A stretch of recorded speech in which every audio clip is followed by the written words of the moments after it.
Welcome to the DCTV News at Noon program. I'm Kelsey Kiesling. And I'm Kendra Cook. Dolores County Broadcasting Network is the producer of DCTV with support from the Southwest TV Translator Association. If you have a news topic or tips you'd like to see covered, give us a call. The studio number is 677-4119. Today's show runs Tuesday at noon and is rebroadcast at 3 and 6 p.m. and again re-aired on Friday at noon, 3 and 6. Today is November 28th, 2017. And now the news at noon. Reported by the Cortez Journal, FBI agents and police searched a high school campus for weapons and explosives in the scenic Rocky Mountains resort of Telluride on Monday after a tip about alleged plans for a Columbine-style attack shut down the school and led to the arrest of a student and the seizure of a handgun and rifle at his home. Officials said no weapons were found on the campus of Telluride High School and that it would reopen Tuesday with extra security as a precaution. The investigation into the social media threats reported to school officials on Sunday was continuing, said Susan Lilly, a spokeswoman for the multi-agency task force conducting the search. The threats rattled Telluride, a former mining town turned resort destination that is surrounded by mountains and attracts celebrities to its ski slopes and its annual Telluride Film Festival. The main student taken into custody is a juvenile who is suspected of posting on Snapchat a threat to detonate explosives on the campus of the school, which has about 255 students, Lilly said. His name and age were being withheld, and he had not been formally charged by late Monday, she said. Lilly did not provide additional details about the guns seized at the homes, and no other details about the search were disclosed.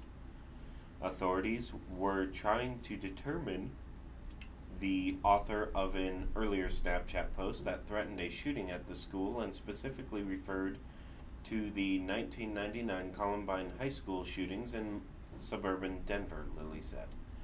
13 people were killed at Columbine and the two student gunmen took their own lives. The Columbine massacre in Littleton has led to dozens of copycat plots or incidents nationwide. It also led to more aggressive prevention efforts and police responses to active shooter situations at schools. Reported in the Journal, Colorado Parks and Wildlife is seeking public input on a new management plan for desert bighorn sheep in the lower Dolores River Canyon. An estimated 175 desert bighorns inhabit the Dolores River corridor in Montezuma, Montrose, San Miguel, and Dolores counties. Statewide, the population is estimated at 540.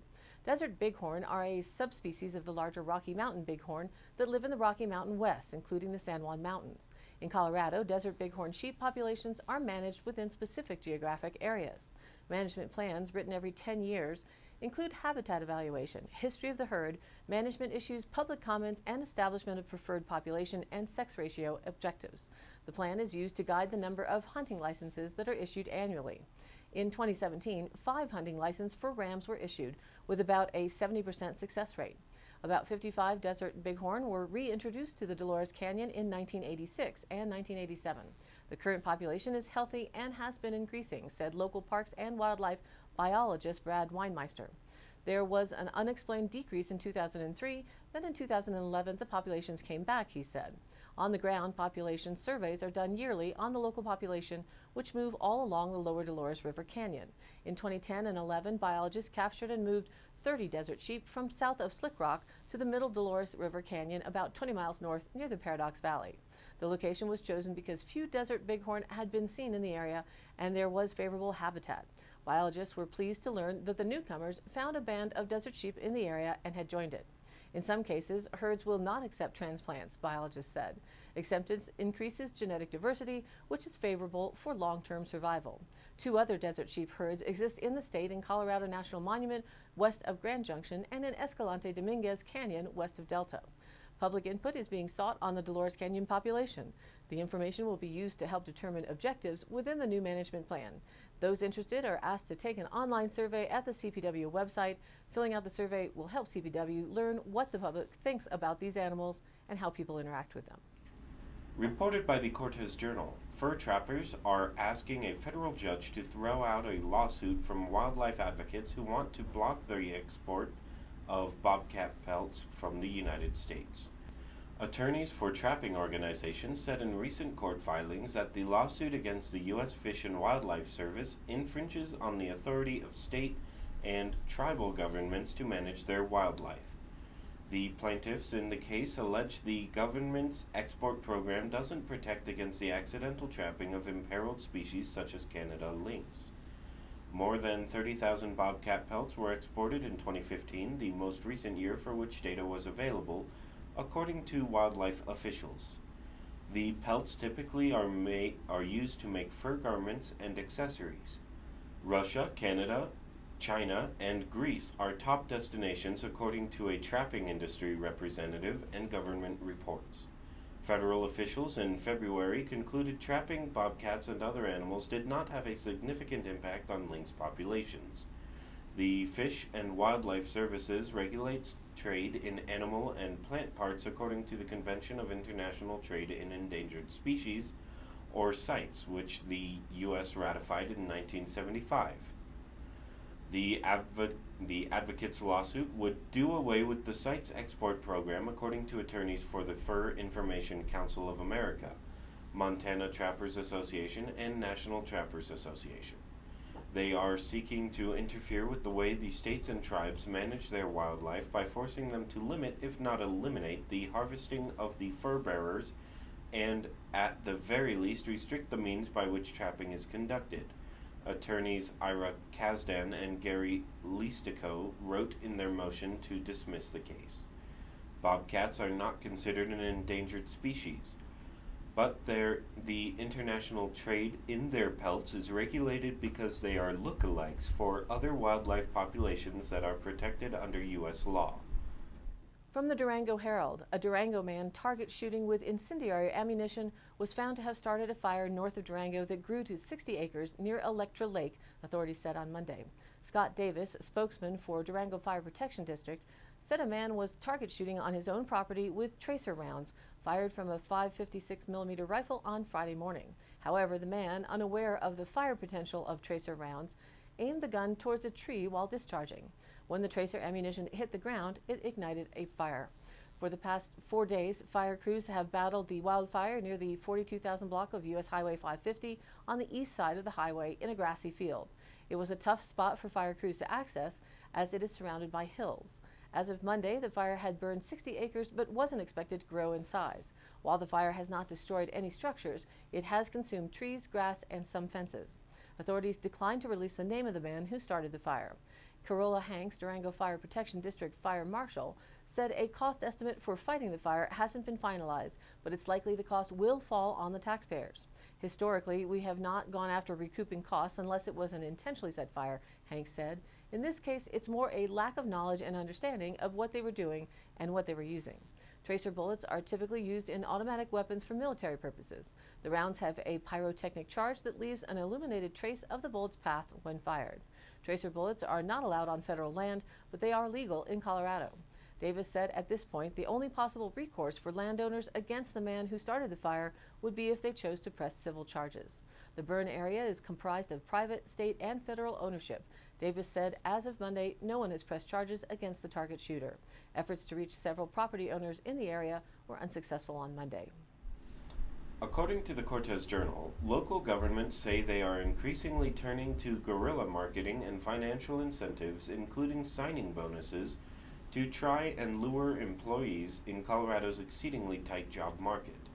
There are hundreds of government job openings across the state. Places like Denver, Aurora, Douglas County, even Sterling need firefighters, plumbers, chemists, mechanics, and police officers. The Regional Transportation District needs 120 train operators and mechanics and bus drivers. The Colorado Department of Transportation needs more than 100 snowplow drivers. Officials are mulling over throwing cash at people in similar ways the private sector does.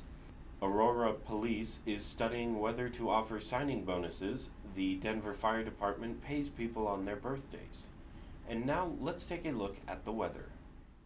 The national map from NOAA shows us the continued rain and snow mixes across the Pacific Northwest. A high-pressure zone has moved in across most of California again and is pushing in behind that fast-moving cold front, drying things out in the southwest. Rain and snow mix continues to hang over the southern Rockies. The low pressure system is pushing a front with rain and storms expected across Oklahoma, Kansas, and Missouri, with additional rain and storms scattered in southern Texas and the Texas-Louisiana border area. Florida remains engulfed in the rotating storm system there, mostly on the eastern coast and southern tip.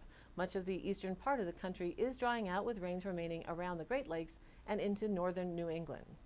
And now a change is in store on our regional forecast from the National Weather Service. The fast-moving cold front will exit the region this morning with a round of light scattered valley rain and mountain snow showers diminishing by this afternoon. Any remaining snow accumulations will be minimal and no impacts are expected. Drier air will move into the area this afternoon, which will result in generally drier conditions that will persist through the rest of the week. Cooler temperatures can be expected, though daytime temperatures will still be about 10 degrees above normal. In the hazardous weather longer outlook, a weak upper-level disturbance will pass over the northern mountains Wednesday night and Thursday. This will bring a few snow showers to the northern mountains with dry conditions elsewhere. A stronger storm is expected to arrive late in the weekend or early next week, bringing colder weather and a chance for rain and snow. The DCTV 5-day outlook today: sunny with a high near 51 if we can climb up to that, and north-northwest winds 5 to 15 miles an hour. Tonight, mostly clear with a low around 31, south-southeast winds 5 to 10. Wednesday, partly sunny with a high near 53, south winds 5 to 10 becoming west in the afternoon. Wednesday night, partly cloudy and a low around 29, north winds around 5 miles an hour becoming east after midnight. Thursday, it repeats again with partly to mostly sunny with a high near 52, southeast winds 5 to 10 becoming south-southwest in the afternoon, and Thursday night partly cloudy with a low around 29. Friday, sunny with a high near 54. Friday night, mostly clear with a low around 30. And Saturday, mostly sunny with a high near 54 and a low around 33. Sunday, partly sunny with a high near 49, and Sunday night is when that chance of showers or snow showers has moved into. Mostly cloudy overnight with a low down to 29. And now, Kelsey, back to the news. According to the Cortez Journal, a new group has formed in Durango to promote the use of electric vehicles. This fall, the Durango Electric Vehicle Enthusiasts held its first meeting, and pretty early on, a question arose whether the group would just be a space for electric car lovers to meet or play a more advocate role in the community. Now, the Durango Electric Vehicle Enthusiasts has about 24 members that meet once a month at the La Plata Electric Association at 45 Stewart Street. While electric car owners tout the savings in gas money, one major setback to widespread use of the vehicles is infrastructure, namely charging stations for the car's limited battery range. In Durango, there are several charging stations, but the group would like to see more installed in areas of high use so that drivers could plug in their vehicles while in town. Since electric cars have become more commonplace, there's been a constant debate whether they are really more environmentally friendly than its counterpart, the gasoline-powered vehicle. Bastawade shrugs off this notion. He said he spends a quarter of what it costs to fill up a tank of gas compared to charging the car electrically. And he said it costs as much in electricity to refine gasoline as it does to charge a car. Reported in the Journal, Canyons of the Ancients National Monument has released a new promotional video on YouTube.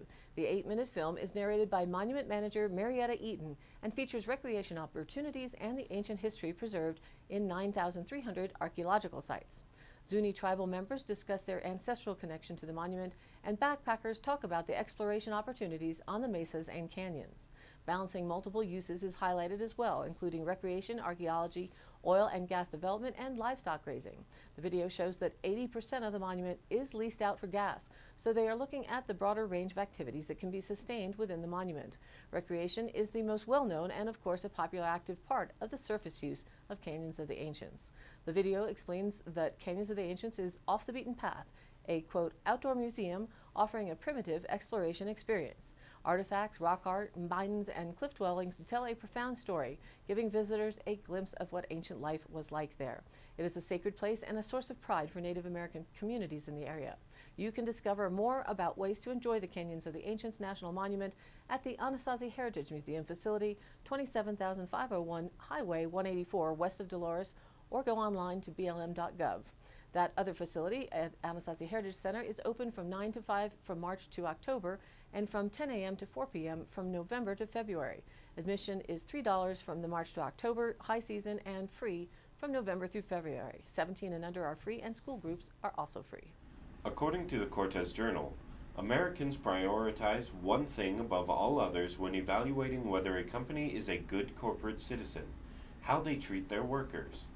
That's according to a survey released Thursday of 10,000 Americans by Just Capital, a nonprofit co-founded by hedge fund billionaire Paul Tudor Jones II, that also assesses and ranks companies for how just they are in their business practices. More Americans ranked workers above all other issues or stakeholders, things like customers, products, the environment, or communities, when it comes to determining a business's behavior. Conducted in partnership with the University of Chicago's research institution, NORC, the survey found that 85% of Democrats and 72% of Republicans believe companies don't share enough of their success with workers. With unemployment at a 17-year low and at a time when we haven't seen corporate profits this high, and with equity markets at a record high, there's still a substantial group of working Americans who just are not benefiting from that, said Martin Whitaker, CEO of Just Capital. It doesn't surprise me that workers and how a company treats its workers is front and center. The survey also could reveal a missed opportunity for companies that try to promote their social responsibility in a bid to woo consumers or employees who increasingly want to spend money with or work for companies that share their values. According to the survey, 85% of Americans said they would pay more for a product with just business practices, while 79% said they would take a pay cut to work at such a firm. But while many companies tout their environmental practices, their volunteer efforts in local communities, or their customer service, the survey offers a reminder that they should consider doing more to convincingly promote higher wages or non-discriminatory hiring practices as a way to set themselves apart. Too many companies, says William Lazanick, an economics professor at University of Massachusetts at Lowell, are talking about a lot of issues that don't cost them a lot to deal with and give them a good face, but the fundamentals of how you treat your workers are being neglected. From Seedwick.com site, written by Lisa Hartman on August 7th of 2017. The hemp growth up in Montrose County is spearheaded by the 2017 startup company Paradox Ventures LLC. The company is utilizing Seedwick clone starters in their hemp growing operations. Ms. Hartman says, "Farming makes me think of alfalfa, wheat, and corn, and now I think of hemp. You may be thinking weed, marijuana, pot, Mary Jane, or name it from your region, but it's the non-THC producing strain of the cannabis plant. Did you know that hemp plants produce cannabidiol, CBD, a compound that helps people who suffer from arthritis, depression, anxiety, and she's heard even shingles? And the stems, leaf, and other fibrous materials are a sustainable resource for rope, textiles, semiconductors, cosmetics, and biofuels."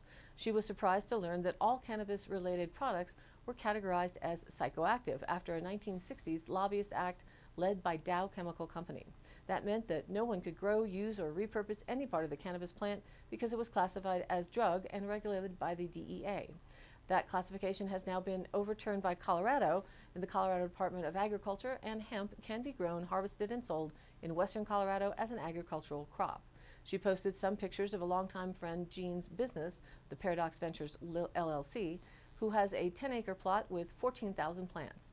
She visited his operation earlier this year and was fascinated by the well-thought-out, well-planned, repeatable, adaptable, and measurable franchisable experiment. This crop is all female plants that are tested repeatedly during their growth cycle by the Colorado Department of Agriculture for any amount of THC above the 0.3% on a dry weight basis. Every part of this crop is contracted for and will be processed and used in different products. The CBD oil will be extracted by Paradox Ventures at their facility in western Colorado using a machine that uses a carbon dioxide extraction method. In this crop scenario, they are creating clones and utilizing the Seedwick product for the starts, which are then irrigated in raised rows. The status of available certified Colorado seed and the prospects for a dryland usable seed without transplant has yet to be determined. And now for the Dolores County Sheriff's Roundup for the week of November 20th through the 26th. A deputy responded to a local business for a door alarm. The deputy and business manager checked the building and all was okay. A local resident requested assistance unlocking their vehicle. A deputy responded and unlocked the vehicle. A deputy assisted a local resident unlock their vehicle. A resident requested an officer contact them regarding a property issue involving a request for items to be removed. An officer took a report from a town resident of an assault that occurred the previous evening. A caller reported a car versus deer accident on Highway 491 at milepost 63. Colorado State Patrol responded. A Rico business owner reported an illegal gun discharge in town resulting in a fox kill.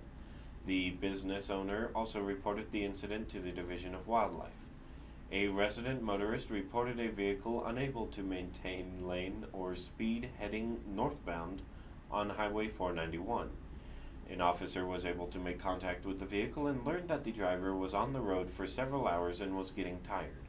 The officer recommended the other driver in the vehicle to take over driving, and the vehicle continued on its way. A resident reported losing a set of keys. If anyone locates any keys, in this case, a key with a butterfly clip, please turn them in to the sheriff's office. A county resident reported a missing dog. If anyone locates a dog, in this case a black and red cow dog, please report it to the sheriff's office. A resident requested a background check for use in gaining a rental property. Dispatch informed the caller that all personal background checks are to be requested through CBI. The most convenient method is online at www.cbirecordscheck.com. That concludes today's roundup. Stay tuned for continued updates.